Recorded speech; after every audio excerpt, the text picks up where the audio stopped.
The moment you open your eyes in the morning, you're not just waking up to another ordinary day. You are waking up to a higher purpose, a deeper calling that goes far beyond the limits of this physical world.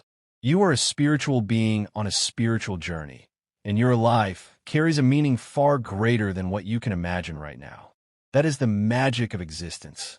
Yet this magical journey is not without its challenges. One of the most powerful and difficult challenges you will ever face is the test of letting go. We all have things or people we love, treasures we hold close to our hearts. It could be a person, a relationship, a possession, a dream, a career, or even an idea that you are unwilling to release. Love and connection are natural parts of life, but when your attachment becomes so strong that you believe you cannot survive without it, it turns into something dangerous. It becomes an idol, a weight that holds you down instead of helping you grow. The universe listens closely when you cling too tightly to anything. When you say with your heart that you cannot live without someone or something, it is as if you're calling out to the spiritual world, ringing a bell that invites a lesson. The universe responds not to punish you, but to teach you. It will show you what happens when you are separated from that thing you idolized. The purpose is not to destroy you, but to remind you that you are whole even without it. These tests reveal whether your heart belongs to temporary earthly attachments or to your true divine mission. They're a way of asking, are you living for what fades, or are you living for what lasts forever? This truth has been echoed in many traditions. Buddhism teaches non-attachment, reminding us that clinging creates suffering. Stoicism teaches emotional resilience, reminding us that our peace must never depend on things outside our control.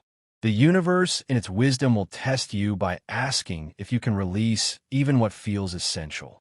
Only when you can release, only when you can stand complete in yourself, can you rise higher and be trusted with greater wisdom and responsibility.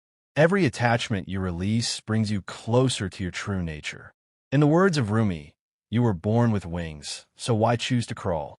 Every time you let go of what chains you, you grow lighter, freer, closer to the divine. The goal is not to kill love or deny passion, but to stop worshiping what was never meant to define you. You are not the things you hold. You are the wings you spread. And each spiritual test that you overcome makes you stronger, wiser, and more connected to who you really are. You realize that you are not a small human trapped in a vast universe. You are the universe itself, experiencing life through human form. That is your higher calling. That is the journey worth living, without detours, without distractions. Another great challenge you will face is the test of patience. We live in a world of speed. Every desire seems only one click away. We expect instant answers, instant rewards, instant success. And yet the spiritual path does not follow this impatient rhythm. The universe has its own timing.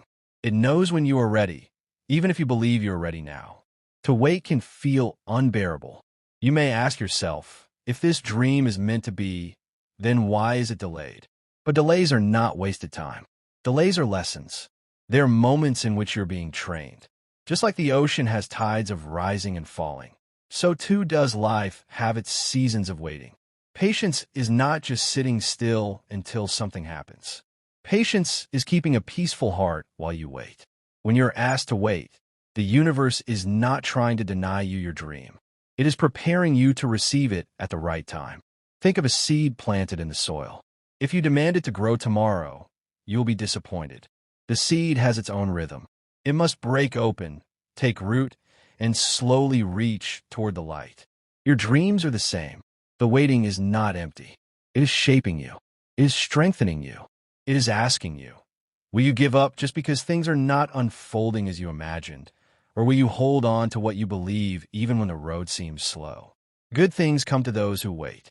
And very often, the longer the wait, the greater the reward. The secret is to learn how to wait without despair. Stillness is the medicine. In stillness, you discover that you don't always need to act, push, or force. You can simply be.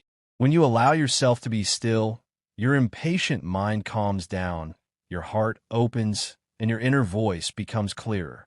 Eckhart Tolle said that when you stop resisting life, you find ease and lightness. In waiting, you learn to trust. You learn to understand your own desires better. And you learn to find peace in the present moment instead of rushing into the future.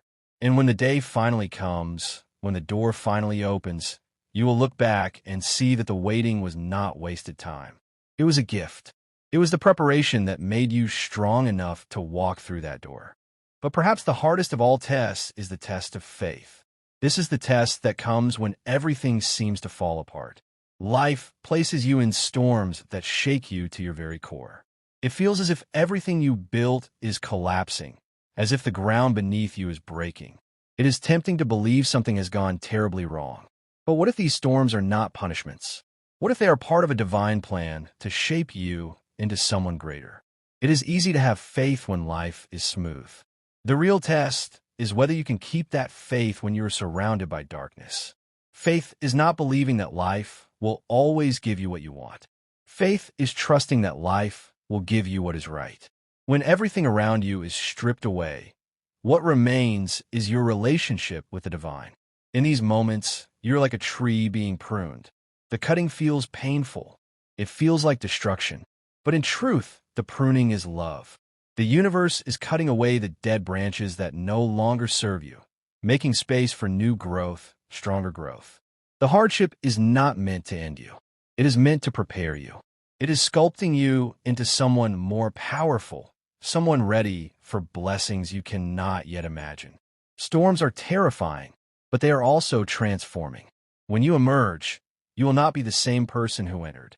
You will be stronger, wiser, and more alive.